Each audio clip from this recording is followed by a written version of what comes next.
Hello and welcome to another episode of the Gooner Ramble. We come to you tonight off the back of a 4-0 win in the fifth round replay in the FA Cup against Hull City, and I have to say it's nice to be able to do this after a win, after a few bad weeks, a few bad results. We've now bounced back with a good win, even if it's only against lower league opposition. My name's Callum and I'm joined tonight by regular Judd. How you doing, mate? Good, yeah. A bit better to speak this time after a win, isn't it? After our last conversation we had. And we're also joined tonight by Was the Gooner, who also contributes regularly to the Gooner Ramble blog. How you doing, mate? You all right? Yeah, I'm good, mate. Thanks. Glad to be here for my debut on the back of a win, thankfully. Well, maybe you're a good luck charm, mate. Might have to have you on every week. Yeah. So yeah, we'll start off then. I guess we're having a look at the team selection. Off the back of the Spurs game, obviously we had that took a lot out of us, I think, and we picked up a couple of injuries in the Swansea game. So the team was quite heavily rotated with the likes of Walcott and Giroud coming back in, Chambers coming in at right back, Iwobi playing ahead of Özil. Starting with you then, what did you think of the selection? Did you think that was the rotation was a good idea?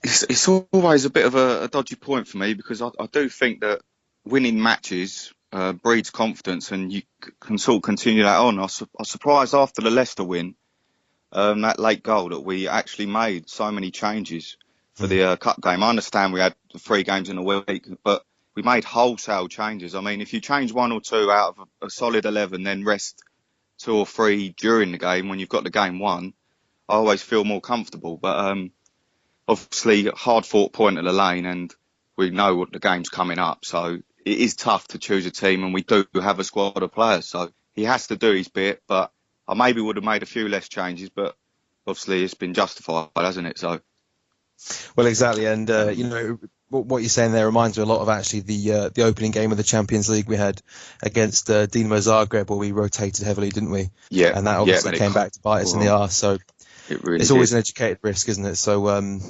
Judd, what did you think as well, mate? Were you happy with the changes, or did you think there was a little bit too much? Well, I mean, it's kind of to be expected when you've got so many fixtures piling up that you're going to have some players rotated just, for fitness sake and, preparing for the next match. You never want to really look ahead. And obviously when you're, 1 defeat away from being knocked out of a competition, it certainly is an important match, but I'm not surprised by anything. It was good to see Campbell back in the lineup. I was excited when I saw his name on the team sheet and Iwobi getting a good look and getting some solid playing time. All in all, it was pretty close to what I expected. I wasn't really sure who would be rotated, but I expected a handful of rotations. And, it's good to see Giroud back in, and, we'll get into it when we're talking in the match, but, it was nice to see him get some form back, and then, against a quote-unquote inferior opponent, and same with Walcott. But, yeah, all in all, it's kind of what I expected to see.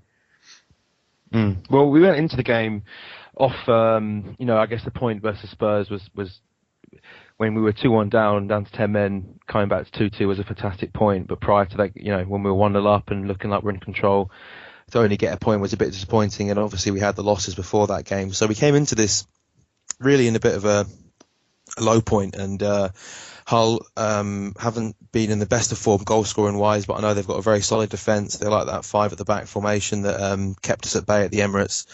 So, the first half, we really didn't look all that good, did we, Was? I mean, it was, again, the changes we've spoken about could have made an impact, but we certainly didn't look like we were going to trouble them much. And I know there was a couple of injuries that caused some long stoppages in play, but the first half, until we got the goal, we didn't look all that good at all, did we?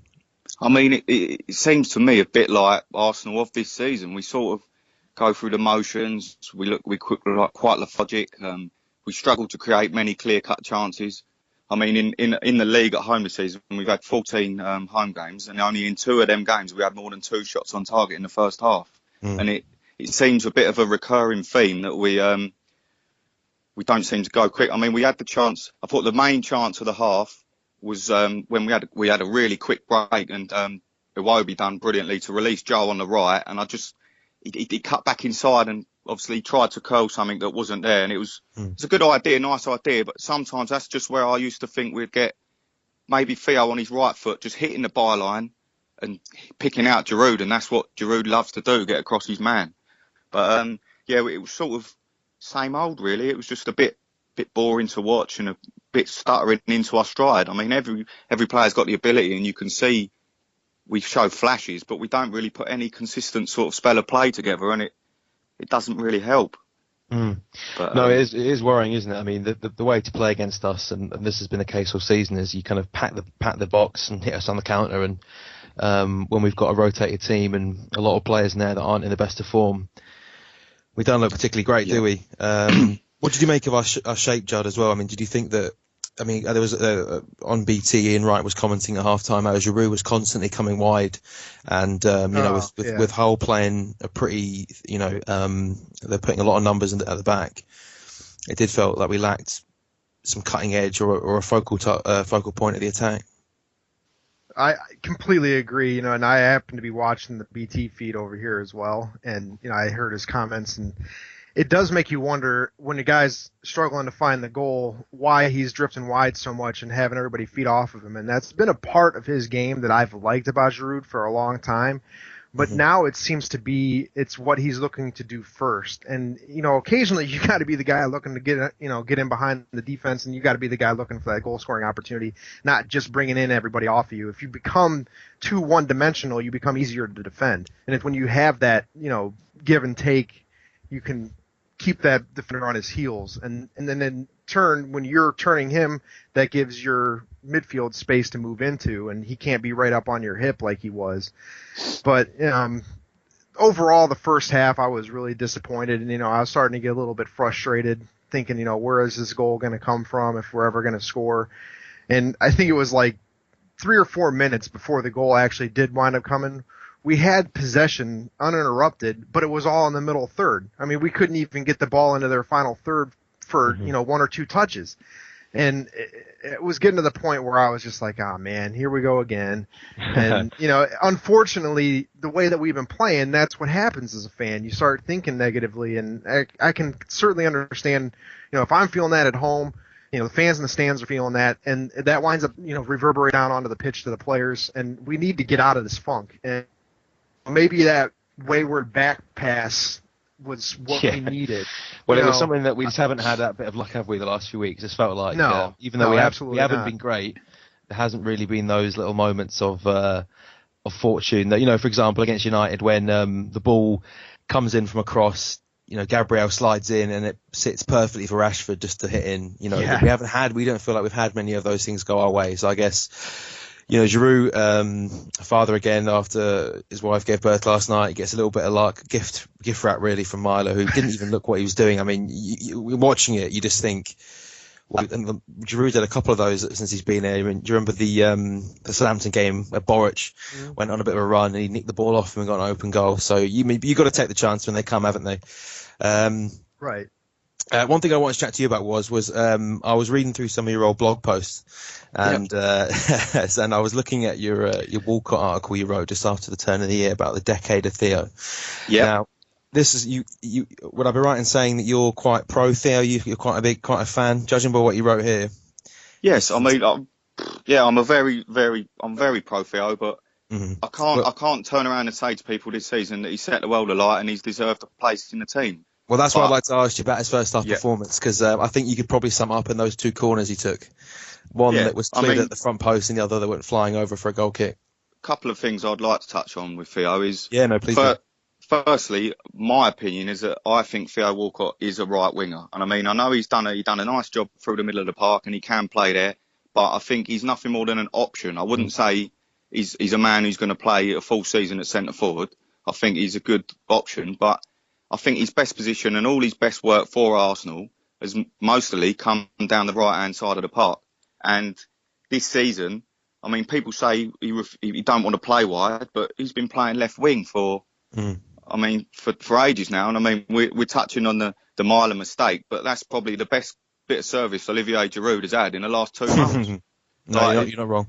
And I just want to see, I mean, I can understand why Arsenal does play narrow, but I mean, Judd touched on it being a bit one-dimensional. And when I think the issue with Giroud going wide as well is caused by the fact that our wingers are consistently coming inside onto their stronger foot. And we see Giroud then having to vacate that space that's left in wider areas. Otherwise, it all becomes a bit of a mishmash in there. And that is obviously not where anyone wants to see a 6'4" centre forward. And with regards to Theo, again, I mean, his first half, nothing was happening again. Diabolical. He just looked so devoid of confidence. He's not the man who's going to blast past someone on the inside or on the outside. I mean, he scored a lovely goal against City, but I just don't think you'll ever get the best out of Theo Walcott on the left wing. And I can understand his critics this season, and I completely agree. He's been well below par, but we haven't actually seen him play in his position where I think he's strongest, where he can run between the fullback and centre-back and actually make a good impact on the game. And he's never, ever going to be a world-class player, as in he will frighten the life out of people, but he is effective and he does get numbers. He gets goals and assists. And if you look at his record at the right wing, I mean, as I touched it on that blog, it's comparable to anyone in the world. But I just don't think it helps him being on the left wing, and he hasn't performed well regardless of that. I'd agree with that 100%. Yeah, no, I think you make a very good point. And, when you've got a player, we've even seen it with someone like Alexis Sanchez, who, I think most people would agree is a much, more technically gifted player than Walcott is. And 100%. He struggled. Yeah, he struggled for form, and him playing on that left wing has done him no favours because, he's not able to.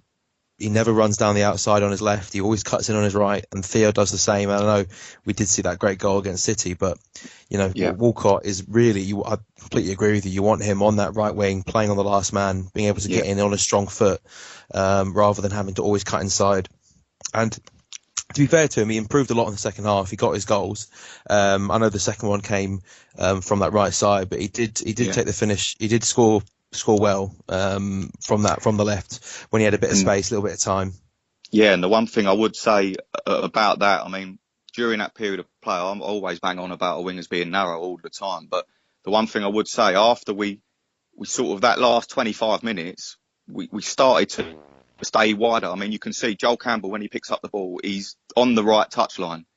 He started wide, then come in. Theo Walcott's retaining the width on the other side, creates the space, and it's an absolutely wonderful pass from Joel. But that space that Walcott has given himself, which is something that maybe, well, you touched on Alexis, maybe he needs to just go back to basics and just say to himself, look, one-on-one, he could have any fullback in the world on toast. Just keep yourself wide and just give yourself the opportunity. He's too hungry. And I just think it helps when we just retain that width and keep them guessing a little bit more, because like Judd said, it is a bit one-dimensional at times, and it is predictable, like you said, with Alexis cutting inside and Walcott cutting inside. I think it's a very good point, and for weeks I've been wanting for us to go back to just playing wingers on the wing that suits their strongest foot, and whether or not Wenger will go back to that, I don't know, but today I thought both Walcott and Campbell, especially in the second half, improved a fair bit.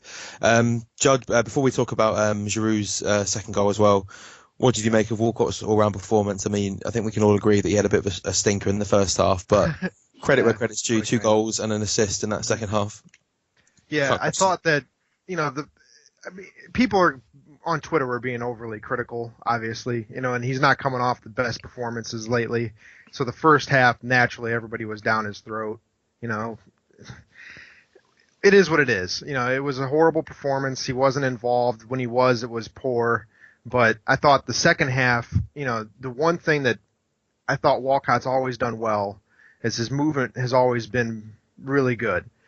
The last couple of weeks, maybe not, but the second half showed what he's capable of, and he got into some great positions, was very threatening. His movement on on the first goal was absolutely brilliant, and it was, hats off to Campbell for that pass to find him. That was superb. And then his finishing, Walcott's always been, he's been developing as a finisher. I thought he finished last season very well towards the end of the year when he was playing more centrally. And when we went into the summer and didn't get a striker, I could kind of, in a way, understand what Wenger was thinking, maybe that Theo's finishing's coming along enough that maybe we'd be able to get enough out of him this year. And fortunately, we haven't been. But, that first goal of his, that finish was just sublime. That's what you want to see out of him more frequently. People were still getting critical of his assist being deflected and, his second goal being deflected off the defender. But, sometimes that's what it takes. And, you can't take away the fact that he was putting in a threatening cross. He found the space for the shot out wide. And, it was just the slightest of nicks. And sometimes that's what it takes, And all in all, I'd probably give him, a 6 or 7 on the day. Second half made up for how dire he was in the first half. I mean, it's interesting what you say about those little bits of luck, because you look at all the goals. I mean, the Giroud goal, of course, was given to him on a platter in the first half. His second goal, that cross from Walcott, took a slight nick that just took the ball out the other defender's path and right into the path of Giroud, who obviously finished very emphatically. And then, of course, Walcott's final goal took a big deflection, although there's nothing you can say about the third goal, which Campbell played a fantastic pass through.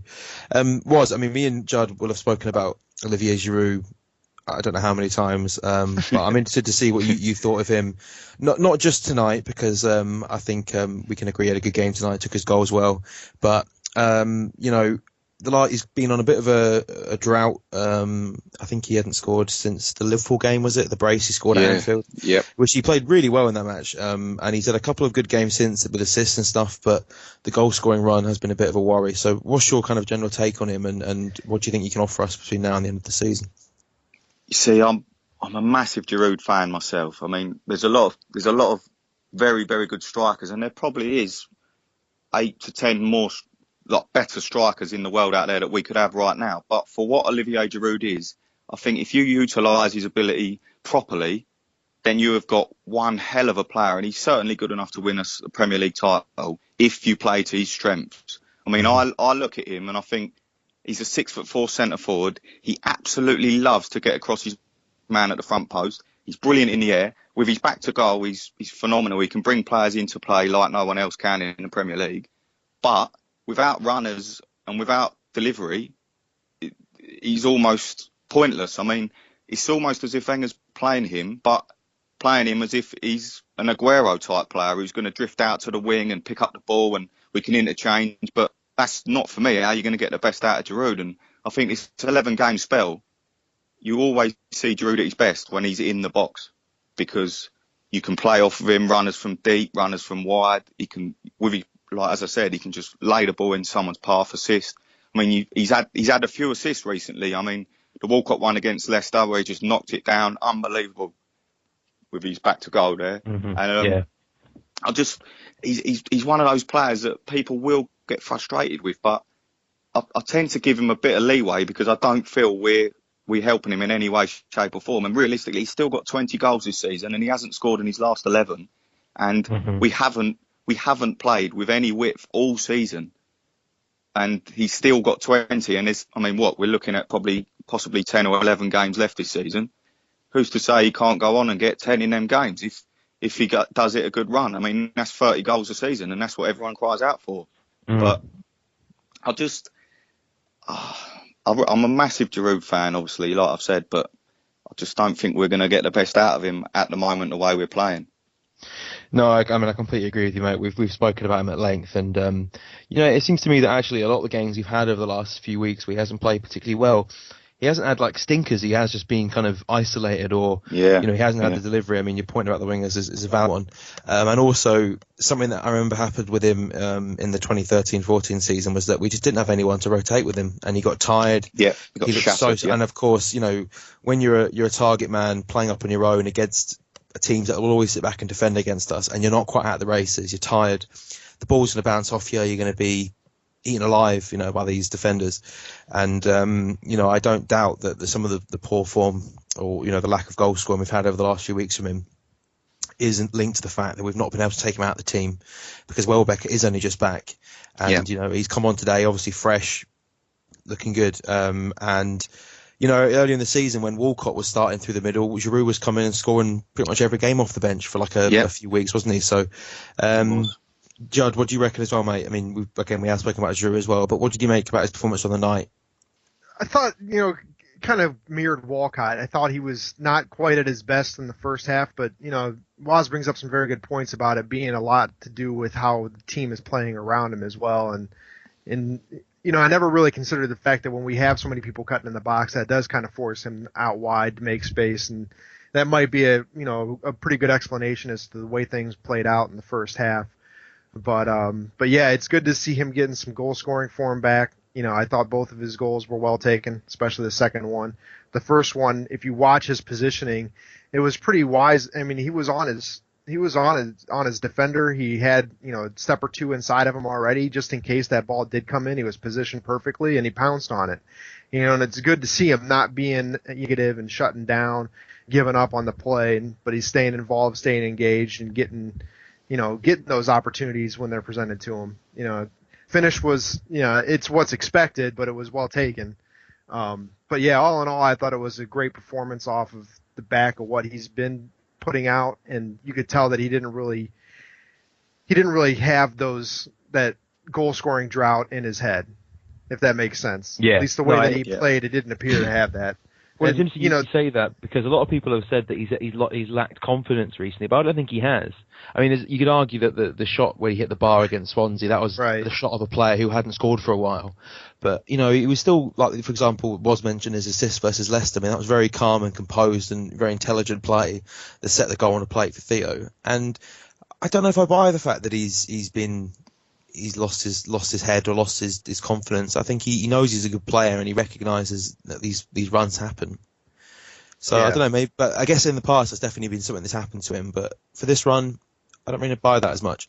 But anyway, what we can all agree on is it's great to see him hit the back of the net, even if that goal was handed to him on a plate by Myler, who you watch it again, he wasn't even looking what he was doing. It is utter madness. But as Ian Wright was saying at half time, he was in the box. That's where he should be, and as you were saying as well, that's where we want to see him.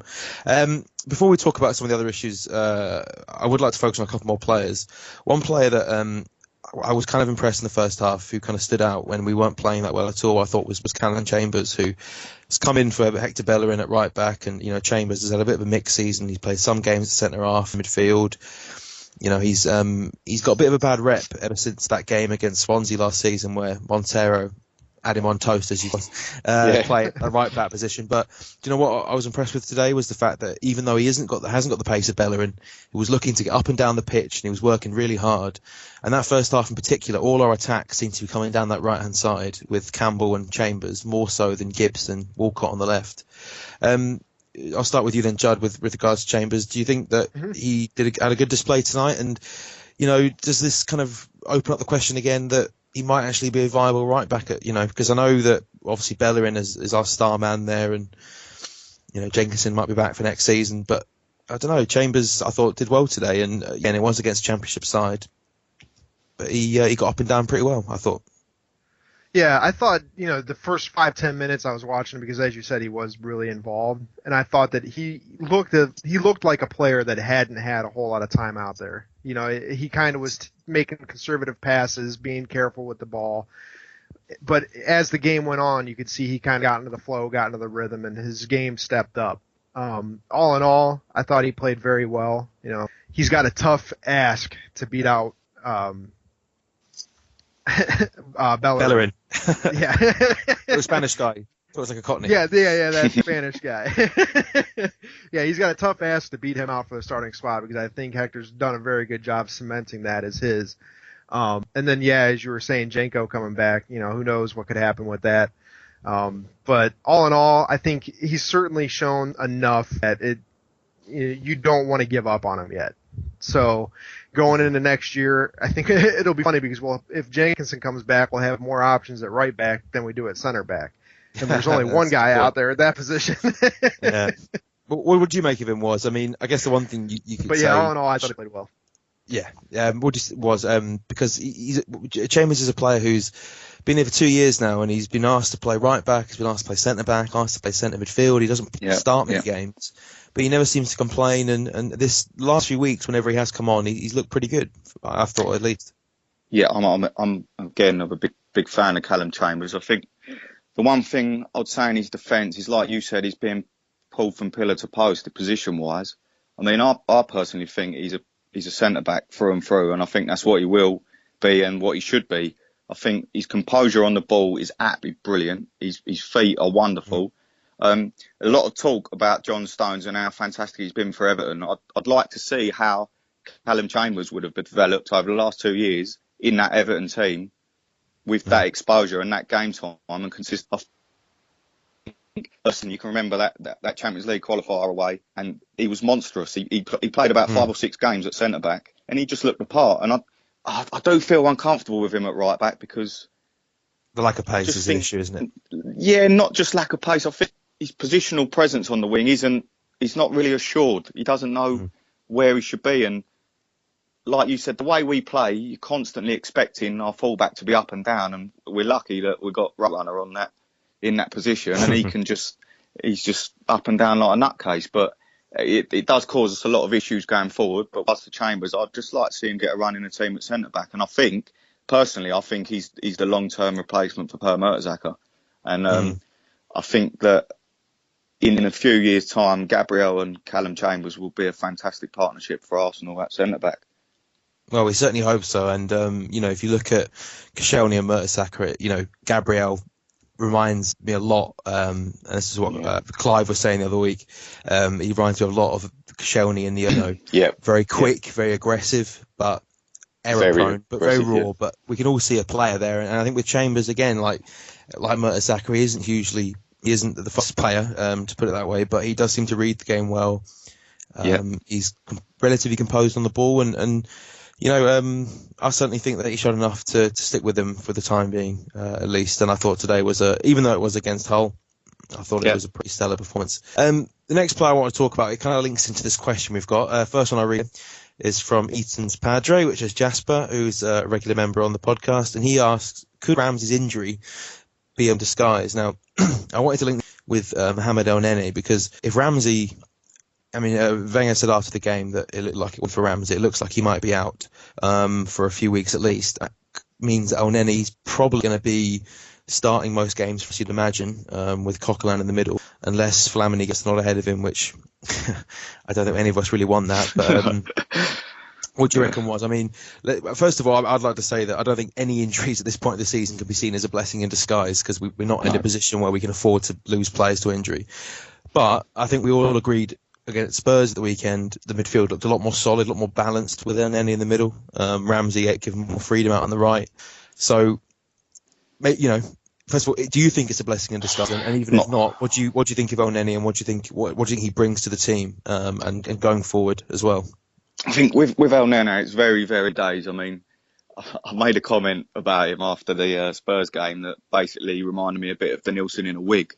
Not very flattering.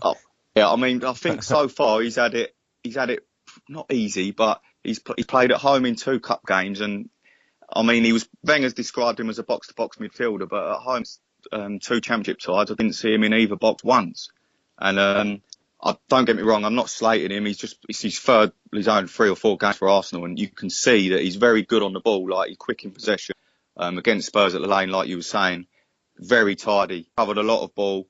And I think what helped him at White Lane is, like you said, to say we talk about Ramsey being right wing, but the realism, he's never ever right, and he's constantly sort of doing all the dog work in the middle of the park whilst, it was Cazorla, and then he used El Nene at the lane to stand there and distribute and move the ball quickly through midfield. I like it. I really do like the look of El Nene, and I just it would be nice to see if he does get a run in the team, if he really does have this box-to-box tendency that Wenger keeps describing, because when we signed him, I was under the impression that he was going to be a defensive midfielder, and we'd never ever see Flamini in an Arsenal shirt again, and how wrong was I? But well, I've heard people say this, but I guess with Elneny, because Coquelin has come back and is our go-to guy for defensive midfield, we kind of need Elneny to play in a more offensive role, because we've got a defensive midfielder who's fit, but we've got Cazorla out, we've got Wilshere out, Rosicky out, out now. Yeah. We're very short of attacking players in the middle. Judd, linking on from this then, we've got a question from Welsh Gooner 95. who says Cock and El Neni in the mid for the rest of the season. What you think of that, and also another question from Petite's Ponytail, great name, who said, could the Ramsey injury be a blessing in disguise again? And he proposes a midfield of Coquelin, El Neni, Sanchez, Özil and Campbell. I mean, would that be your 5 going forward if Ramsey's injury is indeed significant? Yeah, probably. I mean, I don't know if it's going to be for the rest of the season. El Neni has certainly established himself well for his first few matches here at Arsenal, and it's encouraging. So obviously everybody's going to be excited about him. We'll see going forward. I'd like to have somebody that has a little bit more vision, more attacking focus in the midfield to partner Coquelin. I'm not saying El Neni does not have those qualities, but I haven't really seen that, through and through yet. Right now, it appears as though that's probably going to be our first option. We'll see how long Ramsey's out. I think it's a little bit early to say that's going to be for the rest of the year, though. But yeah, all in all, I think that, those are the guys that we're going to have to be going with. I'm not discouraged by it, and like you were saying, it's certainly never a blessing in disguise when you're already this threadbare to have yet another injury piled on top. And especially now with the fixtures piling up with the FA Cup, we got, Barcelona coming up, and then the rest of the league. The season ends in 6 weeks, and we've got 10 league matches and at least 2 more on top of that. Hopefully more than that. Mm-hmm. So, I mean, we're playing 2 matches a week for the rest of the year, just about. Mm-hmm. So yeah, no, and speaking about El Neni, I do agree that it is early days, and you can't really get a good handle yet on whether or not he's going to be a long-term success for us. But I guess for me, it was just encouraging at the weekend, less so I suppose tonight, but just to see us have 2 central midfielders who stay in the centre. Ramsey. Yeah. I mean, we saw at the weekend what Ramsey can do in the box, and you want him in and around the box for that reason. He's a very good finisher, and he can improvise well. Scored a great goal against Tottenham. But when he is playing in that midfield role alongside Coquelin or Flamini or whoever, he does vacate that position a lot. And what I liked about Oneni was he just stayed where he was meant to be for the most part. Obviously you're never going to be perfectly rigid the whole game, but quite honestly, with the way we've been playing, having a midfield 2 that feels more compact and more sturdy, I think is probably going to be a good thing going forward. And then hopefully we'll have Cazorla back in a month or so to hopefully come back in and give us a bit more creativity. And he is also a very good tackler of the ball. And has done well in that deeper position. Moving on from individual players, then we do have to come on to the topic that is the banner, which from what I remember was the same banner we saw at West Brom last season, which was said, thanks for the memories, Arsene, but it's time to say goodbye. Unsurprisingly, we've had a couple of questions about that. Old friend Plymouth Gooners tweeted in just to say opinions on the banner. And then we also have another one again from Welsh Gooner 95 who says, not at all happy tonight though, are we? That banner is just embarrassing. So, I find it very difficult to really know how I feel about it. On the one hand, you feel like the fans paying that money, going away all the way to Hull on a cold Tuesday night deserve to be able to express their opinion. But then obviously having won a game 4-0 and back on track, it does kind of feel counterproductive in some ways. I mean, what's your take on it? Do you think it's right? Well, it's funny you're saying about it being unveiled at the game before. I remember it being unveiled at the Reading game after we'd just won 5-2 in the league. And that was a couple of weeks after that crazy 7-5 game. And at the time, yes, it is strange timing. Would I personally want to unveil a banner like that? No. I have my opinions on Wenger, and a lot of people do, but it's each their own. It does seem strange for me, but they've obviously paid a lot of money for that banner, and let's be honest, Wenger ain't got many years left, so they might as well get some use out of it while they can. I mean, they're not going to be unveiling it at Wembley when we're walking up and lifting the FA Cup up. But in their defence, they've got opinion on Wenger, and I don't necessarily disagree with them. I do think, thank you for the memories, and maybe it is time to move on. But would I be unveiling that after we've won 4-0? And I know it isn't just about winning 4-0 tonight. It's about the whole season as a whole. And we haven't improved. You can see we haven't. We're 10 points worse off than last season. It has been poor, hasn't been good enough. We haven't invested in the transfer market. But with regards to the banner, I mean, like I said, if they've paid all that money, then I suppose. Yeah. And it's difficult to argue when it's not abusive or, distasteful. Yeah. I mean, Yeah, if you're going to express an opinion, it's hardly, yeah. The one thing I would say, like we said about them fans, hats off to every single one of them tonight, because a 400-mile round, I've been up to Humberside a few times, and it ain't the nicest journey, I can tell you that now. And there was great support tonight. fair play to every single one of them. But I mean, if they want to unveil a banner, I mean, remember that Reading game I was talking about? There was a lot of furore around it, and there was quite a bit of trouble that's kicked off in the ground. And by all accounts tonight, I think a few people were applauding it. I mean, it's a very easy subject to argue about, to be honest. But I personally wouldn't have a banner, and I agree with the sentiment of the banner, but nah, not for me.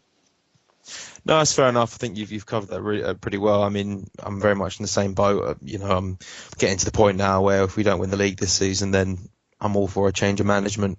Yeah. But, I guess I'm also just thankful we're not flying a plane over the stadium. That's one step too far, that we can all agree. Judd, how do you feel about it? Much the same. I think anybody that heard us on the last week when we talked would understand my views of the situation. I think the sentiment's there. I can agree on that. The timing certainly is peculiar, to say the least. Like I was saying before, I've reached the point now where I think we need some sort of change to fire up the squad, and I think we've basically stagnated recently, and perhaps it's time. Obviously, never want to see a legend of the club leave under bad circumstances, but I don't see anything happening though. I don't see the board sacking Wenger. He'll see out his contract at the very least, and like Waz is saying, he certainly doesn't have many years left, regardless. So, all in all, poor timing, but kind of agree with the sentiment. Well, it's funny that we just started speaking about the banner, but it turns out that the guy who apparently opened the banner, who is at Twitter at DJDT, has got into a bit of a Twitter spat with Ian Wright, who, if you watch the coverage, Ian Wright was not happy with it. And he said to him, Ian Wright has just said, I'll disrespect you all day long, and furling your muggy banner after a 4-0 win and enough games left in the league, and then through the power emojis has called him a bellend. So, so there we go. Right, so that's Ian Wright doing well there with 21st Century Media, and so I don't know. I don't particularly feel that strongly either way, but we know Wright. He loves Wenger, and he's always very defensive of him. And I think we've kind of covered it. I think most people can probably appreciate why fans want to do it. Some people really against it. They think it looks bad on the club, and I did admit when I saw it, I did kind of think, again.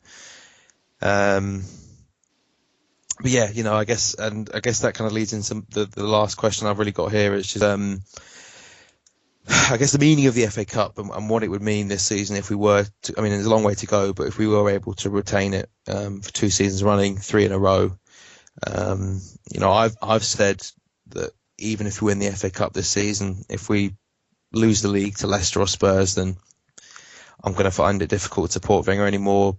Judd, I mean, if we did win back-to-back FA Cups 3 years running, that would be quite an achievement. I don't think it's been done since the 19th century. So do you think that if Wenger is able to win the Cup, but we were to finish third in the league, for example, is that enough this season? Or do you think that the league is such a good opportunity this season that if we fail to win it, what we do in the FA Cup is kind of irrelevant? What's your opinion on that? That's tough. If you would have told me at the beginning of the season, not knowing how everything played out, that we'd finish 3rd or 4th in the league and won the FA Cup, I'd have said, that was a great accomplishment. I'd have been disappointed, but seeing is how the league's played out, and like we were saying last time, the champions might not even have 80 points at the end of the season.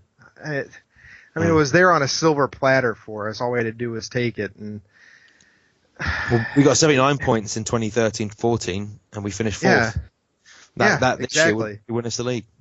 Yeah, and it's just the way everything's played out. It'd be hard to see. It's certainly a great accomplishment, but looking at the season in its total, the way everything's happened, you'd be hard not to feel disappointed with the overall picture. And I don't want to take anything away from the FA Cup. I think it's a great competition, but it's different than winning the league. You have to just have a good run of games. Sure, they're spread out over a few months, but the big clubs don't even come in until January, and the finals in May. The league's in August and runs till May. Which would you rather win? And the one is, I'd have to do the math and count them, but I think it's 5-6 wins in your champions. The other, it's 38 games. Of course I'd rather have the league, but I certainly don't want to take anything away from the FA Cup. I think it's a great competition. What's your opinion on the FA Cup? Should we win it? Is that enough to justify losing out in the league, or do you think it's league or bust at this point? With regards to Wenger, I'd be inclined, it sounds absolutely outrageously ridiculous, but even if we win a league, I'd still be inclined for some fresh ideas because, like you've touched on yourself, this season has been a dreadful Premier League, and it was there for us, and it was there for anyone who have been completely, they just fell apart. City have been terrible. You look, Leicester, fair play to them. Leicester and two teams, all they've had is a bit of consistency, and they've massively overachieved as a club. And realistically, I look at it and say we've massively underachieved. With regards to the FA Cup, it's the most prestigious competition in the world. It's an unbelievable trophy to win. It means so much to me personally, and I'd be over the moon with that, as anyone would. But the one thing I would say, if you're playing Sunderland at home, Burnley at home, Hull at home, Watford at home, to get to Wembley, and you don't see yourself in the final, and you've got to start asking questions, haven't you? So I would like to think that we should be seeing this FA Cup off, and we should be securing it. There's still teams left in it. West Ham are having a great season. They're still in it. Got to go against United, but hopefully we can get there and win it. But as you say, the Premier League this season, not good enough. And for me, it wouldn't be enough just to win the FA Cup.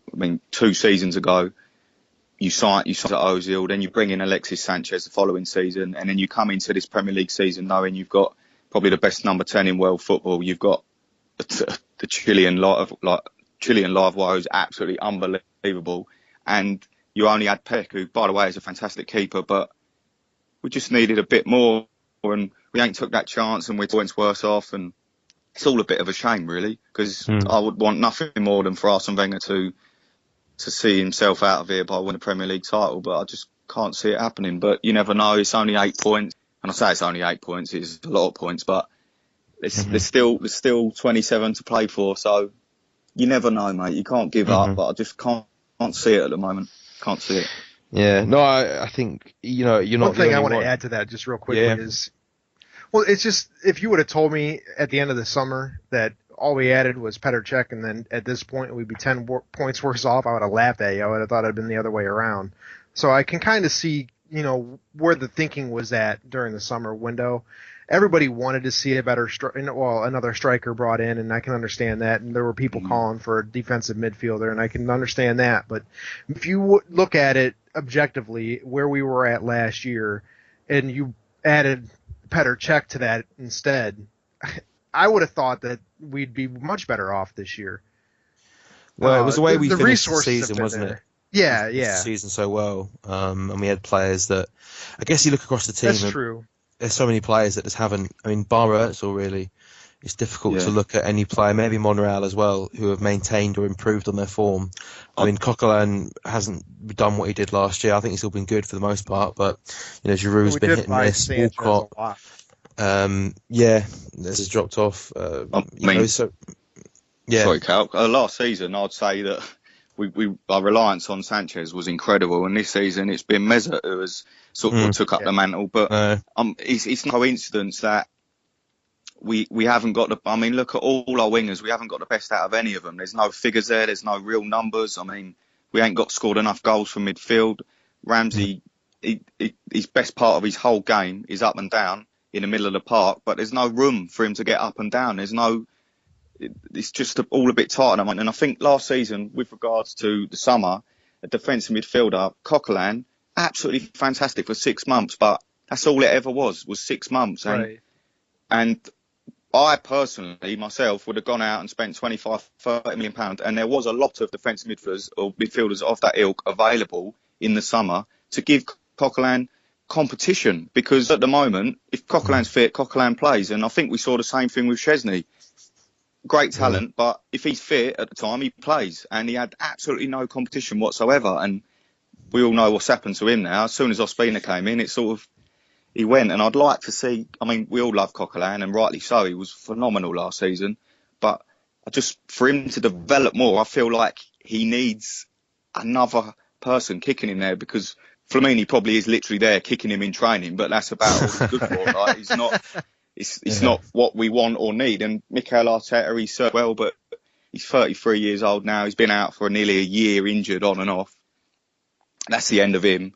And I just think we missed the boat with really not replacing, because we've seen Flamini come into the side and we've dropped a hell of a lot of points with him in the team. Whether it's directly because of him or not, you can not say that it doesn't make a difference not having an established central there instead of Coquelin.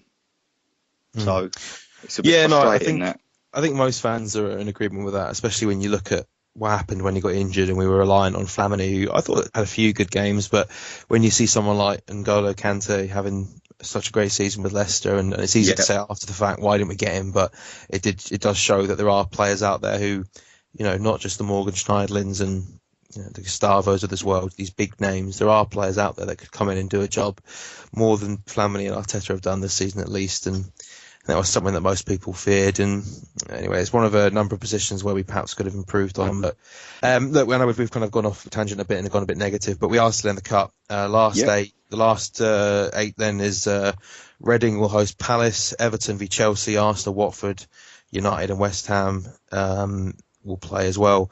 So, I mean, out of those, first of all, we've got to navigate Watford at home. Watford are having a good season. That's not going to be an easy game. Judd, what do you think of our chances? Do you think we'll get past Watford, and who do you think we want to avoid in the next round, should we get there anyway?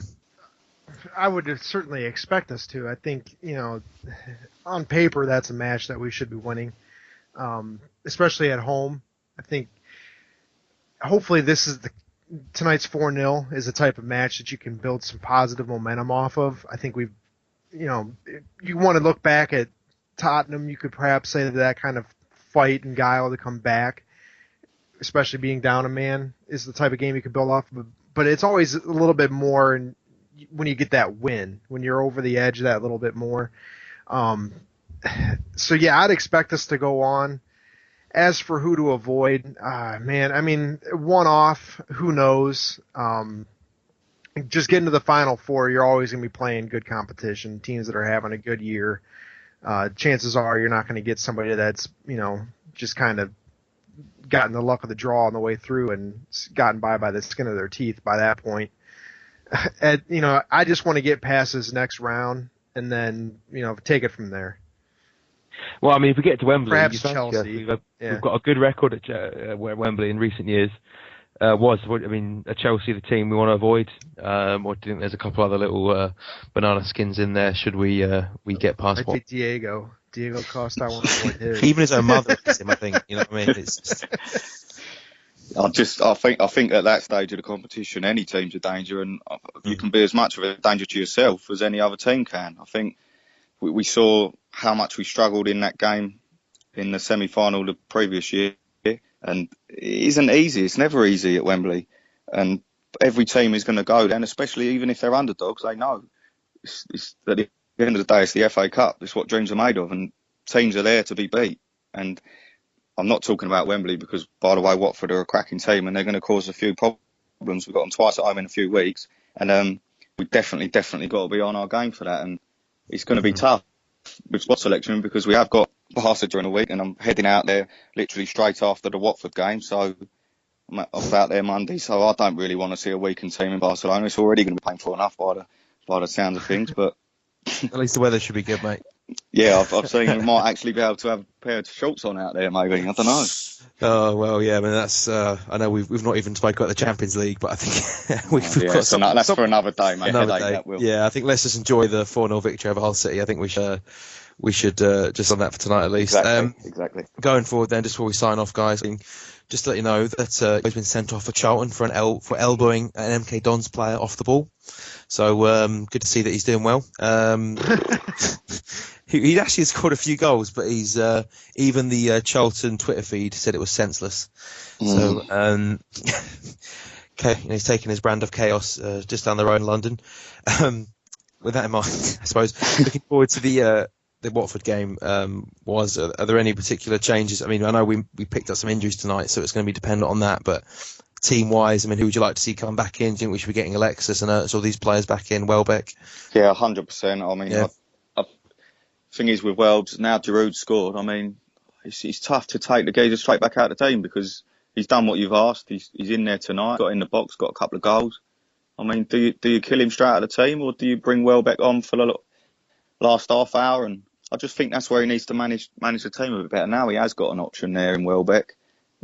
Maybe do make subs a little bit earlier. Maybe you want to see 25, 30 minutes. Players get that time because, like you said, Giroud was absolutely shot to bits the other season because we didn't have that option. And when we do, Welbeck's a more than capable player and vice versa.